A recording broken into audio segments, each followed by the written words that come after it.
Bonjour à tous, ravi de vous retrouver pour ce nouveau numéro du Samedi Politique, un nouveau numéro consacré à un sujet grave, un sujet lourd, puisque l'on va s'attaquer à ces affaires de pédophilie, de pédocriminalité qui touchent des personnalités qui font partie de l'élite. Alors pourquoi cette omerta? Pourquoi certaines affaires mettent-elles tant de temps à aboutir? C'est ce que nous allons voir tout de suite. Mais avant ce moment, je vous propose dès à présent de commenter, de partager et bien sûr de cliquer sur le fameux pouce en l'air pour améliorer le référencement. C'est parti.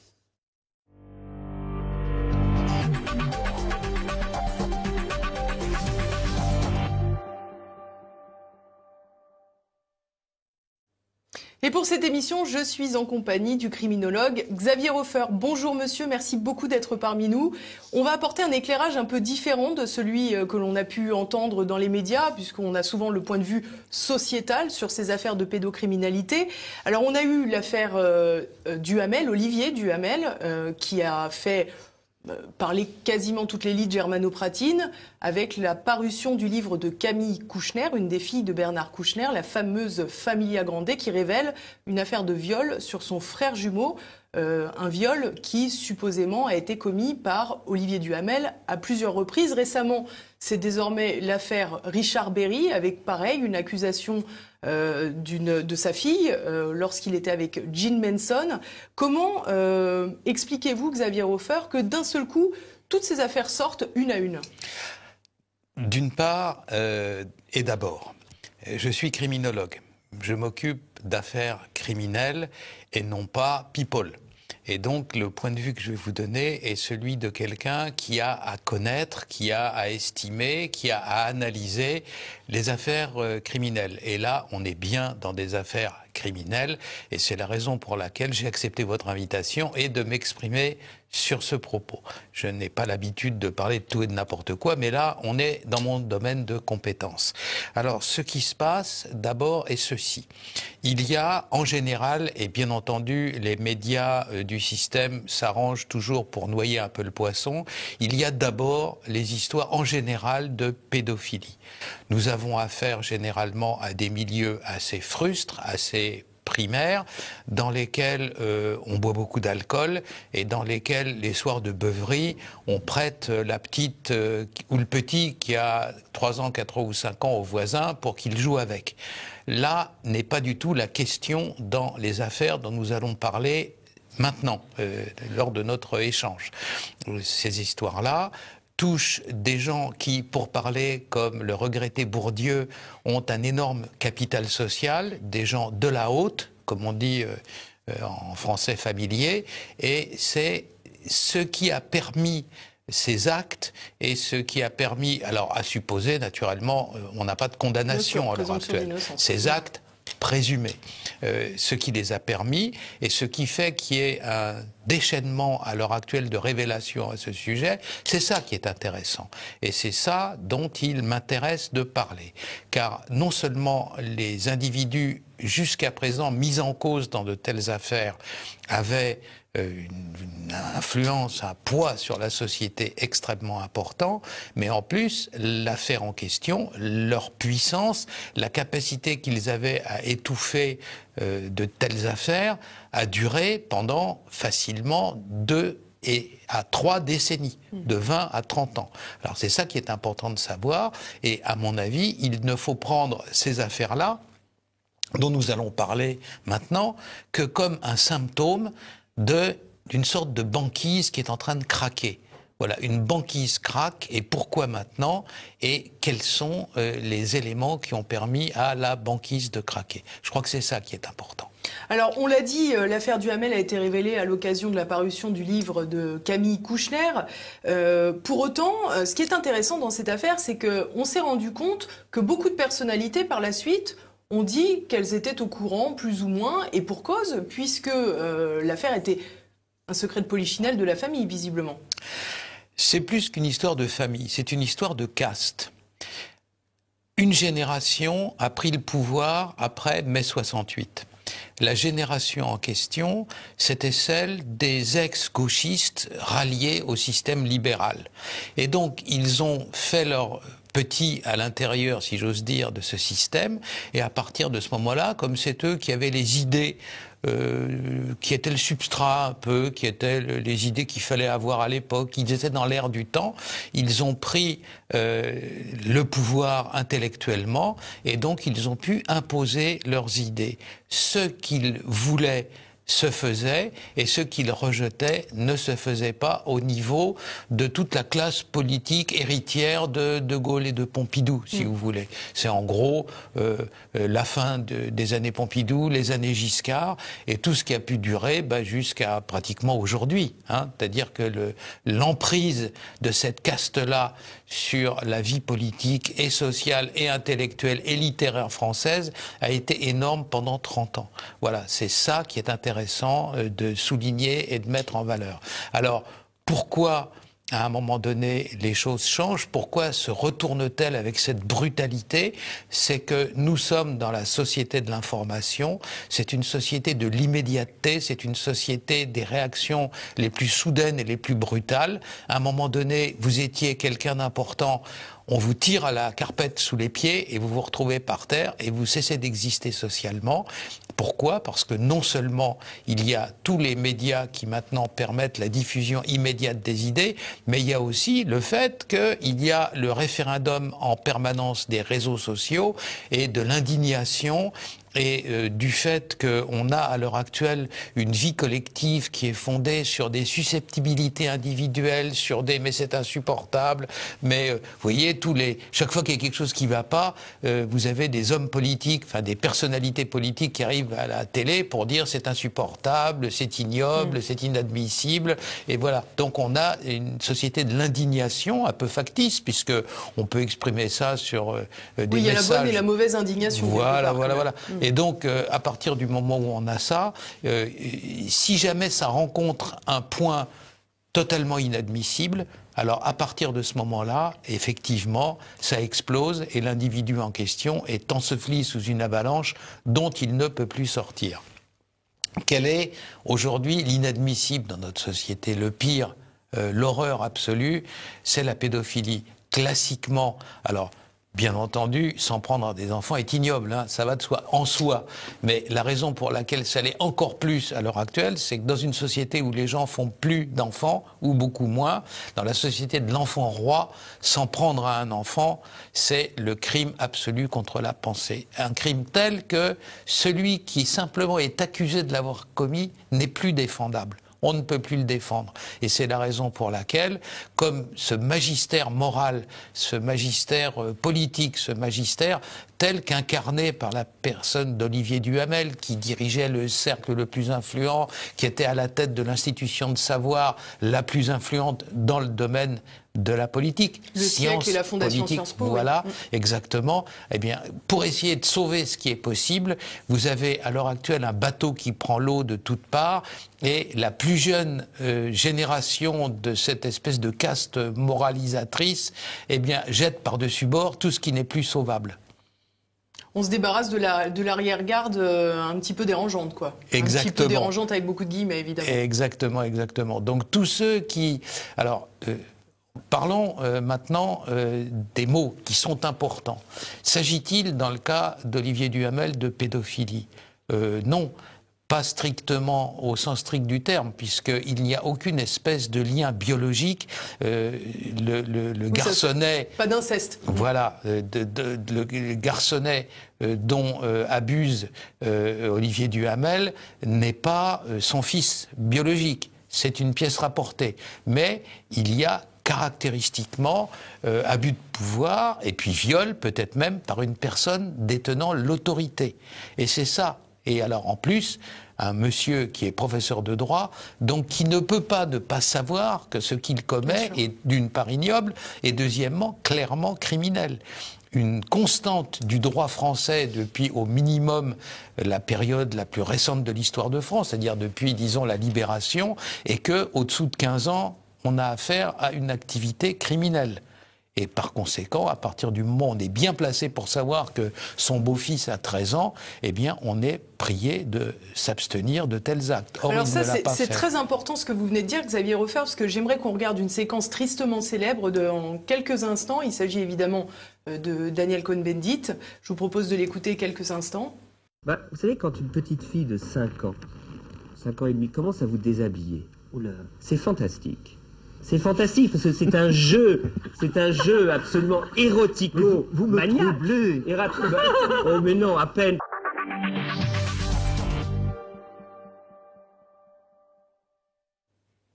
Alors c'est une séquence assez incroyable parce que le plateau télé à l'époque, on voit qu'il y a une certaine catégorie de personnes qui est plutôt gênée, d'autres qui rigolent un peu nerveusement, d'autres qui rigolent d'ailleurs de bon cœur. Et on nous explique souvent que c'était une autre époque. C'est la fameuse excuse, oui, mais c'était une autre époque. Mais comme vous venez de le dire très justement, c'est pas récent que la pédophilie est strictement interdite par la loi. Évidemment. Alors, une autre époque, c'est ma génération. C'est une période que j'ai bien connue. Je le regrette pour vous. Voilà. Non, parce que, hormis les petits garçons et les petites filles, il se passait aussi des choses intéressantes, notamment dans le domaine politique. On en parlera une autre fois. Mais ce que je voulais vous dire, c'est ça. Après, dans les années 60, partout dans le monde développé, dans le monde occidental, il y a eu, à la fin des années 60, une espèce de craquement général de la société et bien des choses qui étaient coincées, difficiles, qu'on faisait en secret auparavant, sont devenues absolument évidentes et on pouvait les révéler et les pratiquer sur la place publique. Exemple, au début des années Giscard, vous avez la sortie des salles obscures enterrées dans les banlieues profondes, etc., du cinéma pornographique. Vous avez, sur les Champs-Élysées, des films pornographiques qui sont joués dans les plus grandes salles.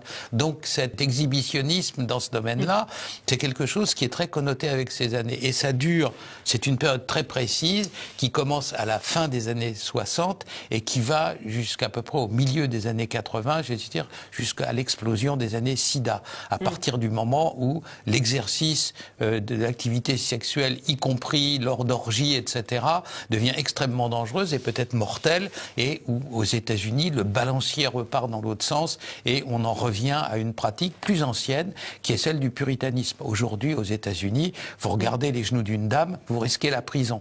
Or, à l'époque, c'est-à-dire quand on a, dans les années 70, cette espèce de révolution sexuelle, vous aviez une boîte à partouze à New York à peu près par pâté de maison. Hein.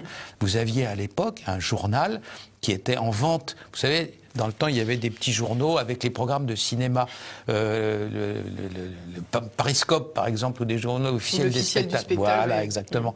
Et vous aviez ça à New York pour les perversions sexuelles. Vous aviez un journal qui était en vente dans les kiosques. C'est les annonces du chasseur français revisité. Voilà, avec des pubs en disant, alors si vous voulez vous faire donner des coups de martinet, c'est à telle adresse. Je ne continue pas parce que ça, après ça devient vraiment sale. Mais voilà, vous aviez ça à peu près partout.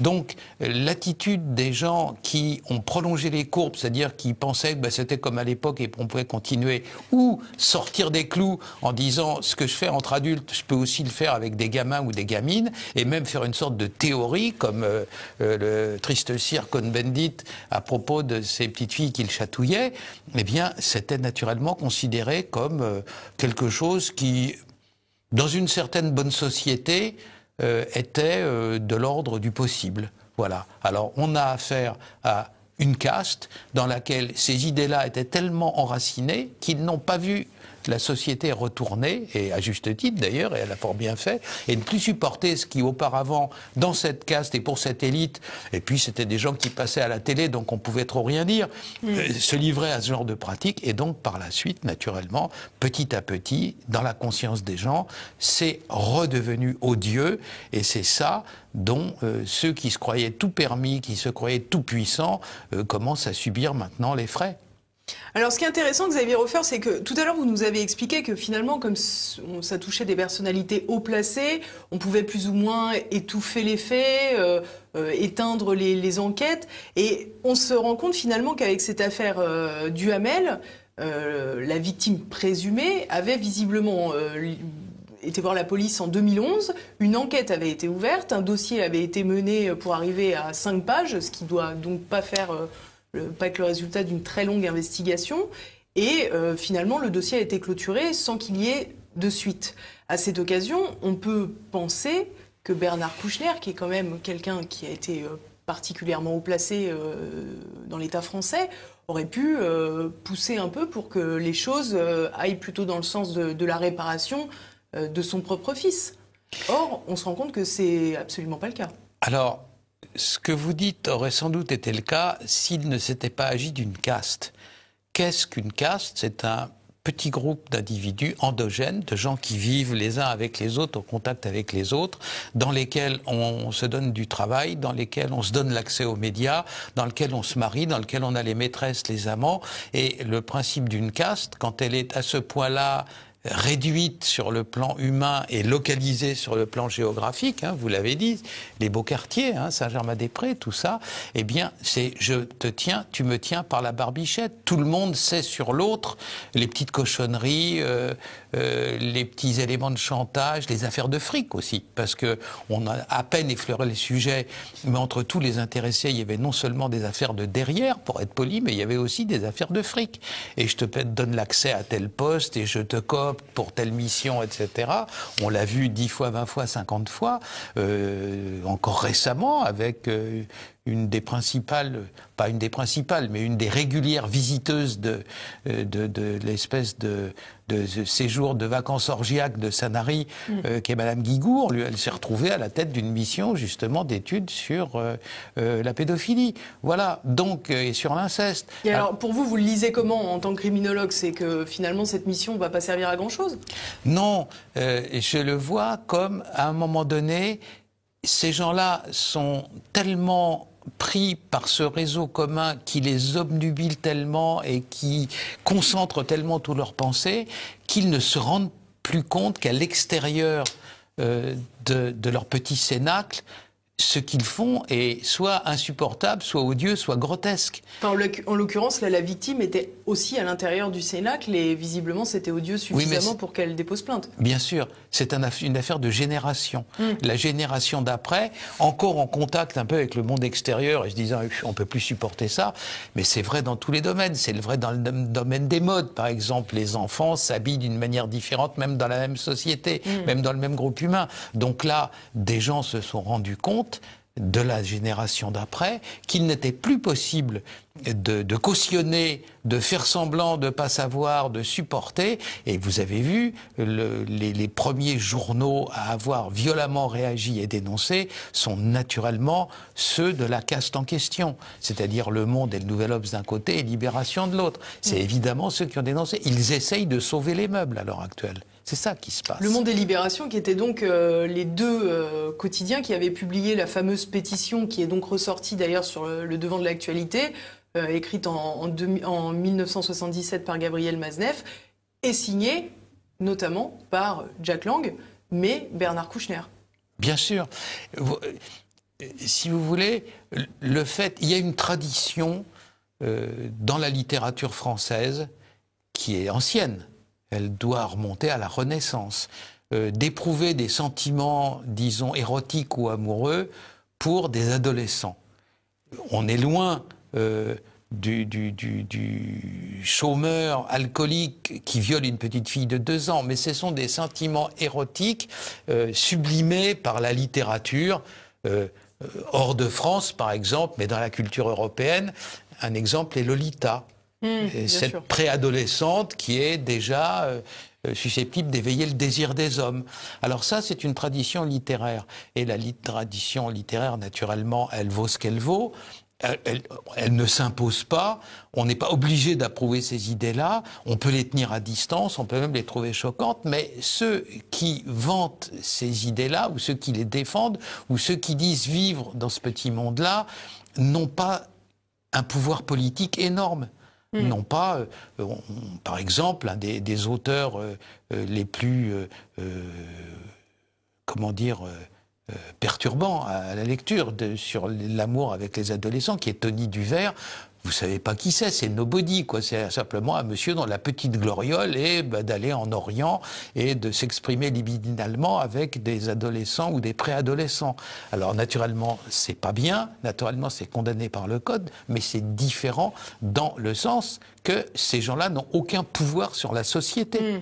Voilà. Voilà, c'est différent. Alors, moralement, c'est condamnable. En termes de justice, c'est condamnable aussi. Mais ces gens-là ne sont pas tout-puissants et n'exercent pas une espèce de magistère qui pousse la société à aller dans un sens qui est toujours plus proche de l'extrême gauche. Vous comprenez, Olivier car c'est Duhamel ça. était notamment au Conseil constitutionnel qui a dû s'exprimer sur l'âge de la majorité sexuelle, notamment. Voilà, c'est ça qui est grave. C'est l'effet de caste. Et quand la caste appuie sur la société, par l'intermédiaire des institutions de savoir, comme la Fondation des sciences politiques, par l'intermédiaire du cercle où il faut être vu et où on échange des idées, et puis on exerce sa puissance politique comme le siècle, c'est ça qui est grave. Qui est dans la littérature, par exemple, André Gide ne faisait pas mystère de son attrait pour des jeunes gens de l'autre rive de la Méditerranée, il essayait pas de contraindre la société à aller dans son sens. C'était son originalité, elle était répugnante, mais ça n'allait pas plus loin sur le plan politique. Vous comprenez, c'est ça la différence. Là, on a affaire à une caste qui exerce le pouvoir politique, qui le contrôle. Dans cette branche tout à fait passionnante de la philosophie qui s'appelle la phénoménologie, il y a un concept qui est très important, c'est celui de champ préalable d'inspection. Le champ préalable d'inspection, c'est tout ce qu'il faut avoir dans sa tête pour être capable de comprendre un sujet. C'est le préalable, champ préalable. Il vous est sans doute arrivé des fois dans votre vie, complètement par inadvertance, de vous trouver dans un endroit où ne vous attendez surtout pas à ça, nez à nez avec votre cousine Gertrude, vous vous attendez pas à la voir là, eh bien vous mettez 2 minutes à la reconnaître. Il faut un temps d'adaptation. Pourquoi ? Parce que votre cerveau n'était pas ouvert à ça. Et ce qu'a contrôlé la caste en question pendant 30 ans, et ce qu'en partie elle contrôle en temps, c'est justement l'ouverture de la focale. Ce qu'on a le droit de dire, ce qu'on n'a pas le droit de dire, ce qui est bien, ce qui est légitime, ce qui est horrible, ce qui vous met au devant de la société, etc. Ces gens-là n'avaient pas un contrôle de choses vulgaires comme l'activité des députés ou autres. Ils avaient cette espèce de contrôle indirect et surplombant. Pardon ? De penser la nation. Voilà, exactement. Hein, c'est ça qui est important. Et c'est ça qui est en train, à l'heure actuelle, de se casser la figure. Alors justement, si je vous suis bien, Xavier Hofer, on a l'impression que la rupture, finalement, elle est entre cette élite, pour parler simplement, que vous évoquez, qui a commencé à prendre de l'ampleur dans les années 68, 75, quoi, à peu près. Mais il y avait une forme d'unanimisme. Alors justement, j'évoquais la possibilité, ou du moins la constatation que Bernard Kouchner n'avait rien fait pour faire avancer ce dossier pour son fils. Mais en revanche, il avait cru bon de joindre la secrétaire d'État américaine, à l'époque Hillary Clinton, pour dire qu'il fallait libérer Roman Polanski. Donc on voit bien que c'est pas un principe de non-interventionnisme, j'allais dire, sur la justice. C'est bien quelque chose, j'allais dire, d'idéologique, pour ne pas aller plus loin. Et on se rend compte qu'aujourd'hui, cette même gauche qui a évolué, qui était remplacée, j'allais dire, par une génération plus jeune, elle a une attitude qui est un peu différente et qui est beaucoup plus hypocrite quelque part, puisqu'elle dénonce avec les autres, avec MeToo, inceste qu'on a vu paraître sur les réseaux sociaux. Pour autant, dans ses mœurs, elle n'a pas forcément évolué. Je ne peux pas vous dire, je les fréquente pas, à vrai dire assez peu. Mais ce qu'on remarque, c'est que la rupture dont vous parlez, elle n'est pas dans l'espace, elle est dans le temps. C'est une rupture de génération. Entre des gens qui ont dit ça, ok, non, il n'est pas sauvable, alors on va le jeter au loup. Quoi. Voilà, c'est ça. C'est ça qui s'est passé. Mais naturellement, à sa manière, l'orientation politique de cette nouvelle génération, celle des fils d'eux et des filles d'eux, elle est exactement aussi, si vous me demandez mon avis, nocive que celle de leurs prédécesseurs. Ce sont des gens qui veulent tout sauf le bien de la nation française et, bien entendu, dans ce sens, ce sont des adversaires. Mais ils expriment les choses de manière différente de leurs parents parce que la façon dont leurs parents exprimaient les choses, à l'heure actuelle, n'est plus recevable. Il est même hors de question. Vous avez naturellement, lui ne fait pas partie de cette camarilla-là, de cette caste-là. Mais vous avez vu ce qui est arrivé à Finkielkraut quand il a pu dire oui, effectivement, les amours adolescentes et tout. Immédiatement, il a été massacré. Limogé de LCI. Voilà, immédiatement. Pendant Pourquoi ? que précisément, Cohn-Bendit peut toujours y aller, comme il peut toujours aller sur Europe 1, alors qu'il expliquait dans les années 70-80 effectivement qu'il aimait beaucoup les petites filles qui le tripotaient. Voilà, c'est ce qui s'appelle sans doute un survivant. Hein ? On s'en réjouit, évidemment. Je voudrais vous faire écouter à présent Xavier Hofer, une élue Les Républicains au Conseil de Paris. Elle est ensuite rejointe par Rachida Dati. C'était le 2 février dernier. À Paris, 3 élus ont été dénoncés en quelques mois. 3 élus en 6 mois. Ce n'est pas rien. Et il est apparu à la faveur de ces témoignages que des élus qui se disent féministes dans cet hémicycle ont d'abord eu des réflexes d'autodéfense de leur groupe politique plutôt que de protection de la parole des victimes. En fait, quand les témoignages sont anonymes sur les réseaux sociaux, alors là, vous êtes tous MeToo inceste, MeToo gay, enfin tout. Et puis quand ces témoignages y ciblent des élus de votre majorité, ces mêmes élus que vous êtes crient à la présomption d'innocence et à la tentative de déstabilisation. J'ai honte pour vous, j'ai honte pour la gauche française, d'autosatisfaction de la part d'une gauche mondaine qui aura tout couvert. Ça laisse sans voix. D'autosatisfaction de la part d'une gauche culturelle qui n'a jamais hésité à abandonner les plus fragiles quand il s'agit de protéger les siens. Ça laisse sans voix. Moi, je suis sidérée quand je lis dans un papier du Monde qu'un ancien conseiller de la ville dit qu'il n'a jamais vu autant d'histoires d'amour et de sexe qu'à la mairie de Paris. Oui, parce que pour cette gauche, ce n'est jamais du viol, c'est de l'amour. Pour cette gauche, ce n'est jamais de la pédophilie. Vous savez, c'est de l'art, c'est de la littérature, c'est de la photographie. Alors depuis des mois, les débats au sein de ce Conseil, ils sont pollués par votre incapacité à agir. Mais vous comprenez, vous pensez que vous êtes les meilleurs. Alors vous nous répondez que vous allez continuer à être les meilleurs. Eh bien, j'ai honte pour vous. Très bien, je vous remercie. Qui est contre? Qui s'abstient? Il est adopté, je vous remercie. Je vous remercie de respecter le cadre des débats, Madame Dati. S'il vous plaît, Madame Dati, s'il vous plaît. Madame Dati, en réponse au vœu numéro 24, l'exécutif a déposé le vœu numéro 24 bis. Madame Dati, s'il vous plaît.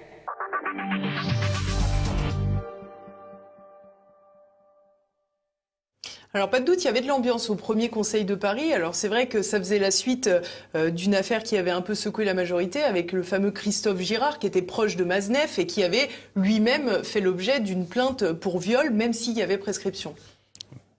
Bien entendu, dans ces cas-là, quand c'est une affaire de génération, les années passent et souvent il y a prescription. Ça, clairement. Maintenant, ce que vient de dire cet élu Les Républicains, là, quand même, est troublant. Parce que, effectivement, vous avez des histoires qui se succèdent et que l'on baptise différemment selon que l'accusé, enfin le suspect, est votre copain ou votre adversaire politique. Et là, clairement, la mairie de Paris... des fois, ça a un côté un peu ashram quand même. Il y a, certains la qualifiaient de pédolande à une période. Voilà. Alors, moi, j'ai pas de témoignages concrets. C'est sorti dans plusieurs médias. Voilà.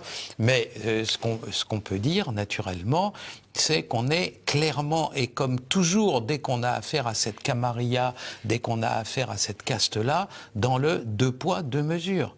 Regardez la manière dont, à une autre échelle, plus politique, celle-là, la façon dont on traite les Black Blocs et la façon dont on a traité les Gilets jaunes, en termes de répression, on n'a pas affaire naturellement à la même intensité.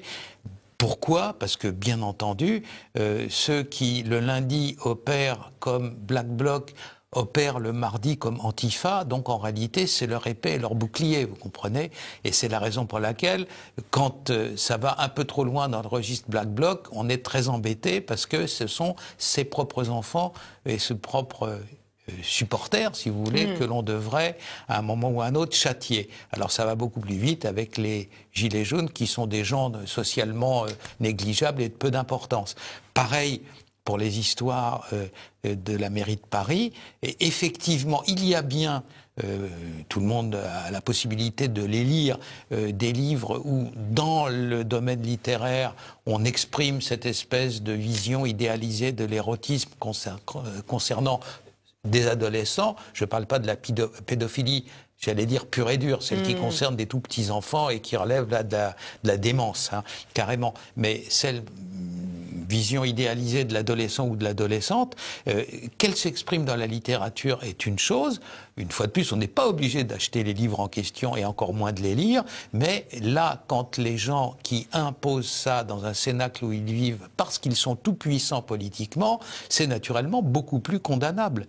Et cette dame a tout à fait raison de s'indigner contre l'espèce de mansuétude dont la gauche fait preuve dès qu'il s'agit de ses propres turpitudes. Alors justement, ce deux poids deux mesures, c'était aussi le point de vue de l'avocat Régis de Castelnau. Je vous propose qu'on l'écoute quelques minutes. Quand ça a été le cardinal Barbarin, on n'a pas été gêné par le fait que ce soit tout aussi prescrit, semble-t-il, que l'affaire Duhamel, et on a eu droit à des articles partout, on a eu droit à une campagne assez violente contre l'Église et contre Barbarin en particulier. Ce qu'on lui a fait au plan judiciaire était scandaleux.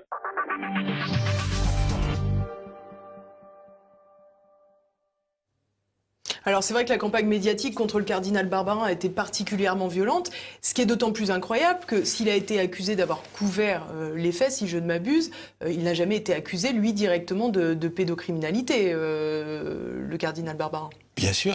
Deux poids, deux mesures, vous voyez. Il suffit d'avoir approché une affaire de pédophilie ou de, comment dire, de rapport illicite ou choquant ou même purement criminel entre un adolescent et puis un adulte, en l'occurrence un homme d'église, pour être tout de suite accusé de complicité. En revanche, de l'autre côté, bon, c'est, pour citer Baudelaire, le vert paradis des amours enfantines, quoi, à peu près ça.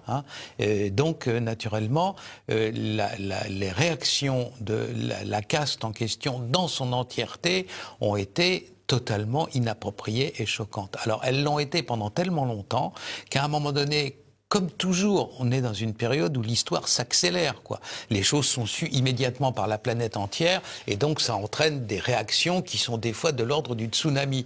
Quand vous prenez un tsunami dans la figure, vous ne pouvez pas résister. Donc si vous êtes à bord d'un bateau et que le tsunami déferle, vous essayez de sauver ce que vous pouvez en balançant par-dessus bord ceux qui sont plus sauvables. D'où pour commencer, Monsieur Olivier Duhamel. Mais ça montre bien, l'histoire en question montre bien la connivence, les vacances ensemble, les coucheries ensemble, les rapports de pouvoir, le fait de s'accorder des prébendes ou des places sociales, etc. Tout ça a été contrôlé et bien contrôlé, et c'est la raison pour laquelle vous remarquerez, vous me l'avez dit vous-même tout à l'heure, que ça a pu tourner dans ce petit microcosme-là pendant 10 ans ou 12 ans sans être révélé au vulgum pecus extérieur. Quoi, c'est la cité interdite un peu, comme en Chine sous l'Empire. Voilà, donc vous avez cette capacité-là de garder ces petites affaires dans l'entre-soi, c'est caractéristiquement une histoire d'entre-soi, et pendant ce temps-là, et c'est ça le plus grave, de donner des leçons de morale à la société entière. Je connais pas l'acteur de cinéma, M. Berry, là, dont il est question pour une autre affaire pour laquelle il est présumé innocent, bien entendu, bien sûr. Comme à chaque fois. Mais je ne sais pas encore que et c'est un peu exactement celle qui l'accuse, soit quand même extraordinairement véhémente, quoi. On sent que quelque chose a été resserré pendant très longtemps et que ça vient de lâcher et que là, il y a vengeance, quoi, clairement. Donc vous avez cet individu-là, mais pendant des années, c'était moi, je suis un homme de gauche, je suis une grande conscience de gauche, et puis bon, ce que fait Hollande, c'est bien, mais c'est pas terrible parce que c'est pas assez à gauche, etc. Tout poussait de M. Duhamel potentiellement à M. Berry, potentiellement, poussait dans la même direction politique. C'était destiné à enfoncer dans la gorge des Français quelque chose que souvent et nombreux ne voulaient pas, et simplement en fonction d'une espèce de domination morale qui était fondée sur les turpitudes en question. Voilà, c'est ça la réalité. Alors j'aimerais pour conclure, Xavier Hofer, quand même que pour que les choses soient bien claires, évidemment, là on a parlé essentiellement de personnalités de gauche avec des guillemets parce que c'est très large. Notre propos évidemment n'est pas en train d'expliquer que tous les pédophiles sont de gauche ou tous les pédocriminels sont de gauche. Évidemment, il y en a qui sont de droite, il y en a qui sont du centre ou je ne sais où, que sais-je. Mais ce qu'on a décrit, c'est bien le système d'entre-soi dont vous nous avez parlé. Il ne s'agit pas de dire uniquement que la droite a jamais été mêlée à une histoire de pédophilie, quoi, tout simplement. Bien entendu. Les écrivains qui étaient pris dans ces affaires-là n'étaient pas en majorité spécialement de gauche, même. Ils étaient soit libéraux, soit même clairement de droite. Dans l'histoire des 50 dernières années, il n'y a naturellement pas d'exclusivité. Ce que on peut en revanche dénoncer, c'est le fait que une caste extrêmement soudée, qui exerçait un pouvoir, un magistère, à la fois sur les jeunes générations, les enseignants, sur le public, ceux qui causaient à la télé, qui causaient dans le poste, comme disent les braves gens, etc. Tout ça partageait une idéologie, et je vais même aller plus loin, et partageait une idéologie dont le fondement était de refuser l'accès à leurs rivaux dans la politique, la gauche ou la droite, rivaux dont l'arrivée aux affaires risquait de les envoyer tous en prison. Imaginez, maintenant, on est coup de baguette magique, une personnalité ou des personnalités de la droite nationale arrivent au pouvoir. Vous vous rendez compte, Élise, de ce qui peut se passer? Celui qui est au ministère de l'Intérieur, au ministère de la Justice, convoque ses directeurs d'administration centrale, il dit « je veux les dossiers », ils filent tous en tôle. La caste en question, évidemment, ce qu'on sait, c'est le pouvoir, c'est avoir bribes. les dossiers et avoir le pouvoir de les lancer ou de les ralentir. Mais bien entendu. Et leur opposition hystérique à l'arrivée de la droite au pouvoir, c'est ça, en réalité. C'est le fait d'empêcher d'arriver au pouvoir des gens qu'ils n'ont pas épargnés et dont eux pensent que, par ricochet, ils ne les épargneront pas. Que celui qui occupera le siège du ministre de l'Intérieur, du ministre de la Justice, il fera venir le patron du renseignement intérieur au Dieu sait qui en disant « je veux les dossiers », et là, il accédera, si ça se trouve, à 10 affaires du Hamel de ce niveau-là, impliquant des gens du cloaque en question, qui maintenant que ça devient dans le champ du pénal, commencent avec horreur à se rendre compte de ce qu'ils risquent et de ce qu'ils subissent. Voilà, alors, certains d'entre eux, mais il y a eu des histoires terribles au cours des 30 dernières années, ou 40 dernières années. Il y a eu des histoires où des lieux où on retenait des enfants handicapés mentaux ou handicapés physiques avaient la visite de dirigeants politiques, et il y avait des viols et il y avait des affaires comme ça. Tout cela a été plus ou moins écrasé parce qu'on était dans la connivence. Mais à partir du moment où d'autres arrivent au pouvoir, vous vous rendez compte? C'est terrible pour eux. À l'heure actuelle, pardonnez l'expression familière, mais ils ne doivent plus avoir un poil de sec. Il va falloir payer l'addition, si jamais. Voilà, il faudra payer l'addition, et compte tenu de la façon dont maintenant ces pratiques-là révulsent l'essentiel de la société, il y a gros à parier que si addition il y a, elle sera salée. Merci beaucoup Xavier Hofer. Merci à tous de nous avoir suivis. N'oubliez pas que vous pouvez commenter, partager et bien entendu cliquer sur le pouce en l'air en bas de cette vidéo. Et puis je vous donne rendez-vous la semaine prochaine.